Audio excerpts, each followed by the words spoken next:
Ang mabuting balita ng Panginoon, ayon kay San Marcos.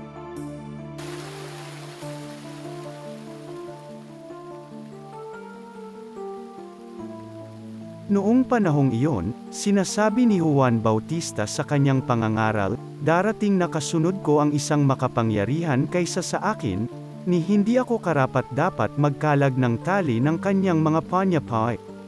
Binibinyagan ko kayo sa tubig, ngunit bibinyagan niya kayo sa Espiritu Santo."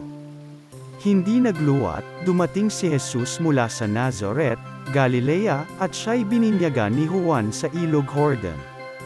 Pagkaahon ni Jesus sa tubig ay nakita niyang nabuksan ang kalangitan, at bumababa sa kanya ang Espiritu na gaya ng isang kalapati.